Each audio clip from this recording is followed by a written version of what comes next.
This is a video that explains a little bit about the motherboard on Taigen tanks, the RX board.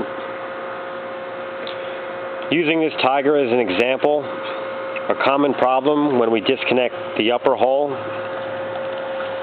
is we either take these wires out or they snap off and we forget where they go. The main control slips into this slot here. This controls the recoil and the sound. And if you see the two empty slots on top, this connects to the first two prongs at the right.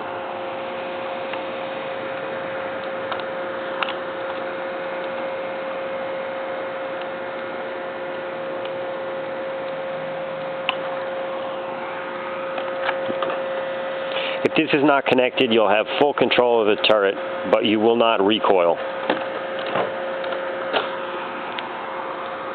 Also,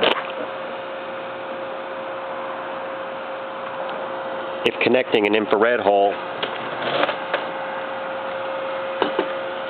the adapter changes from 2 to 5, explaining the difference in the configuration.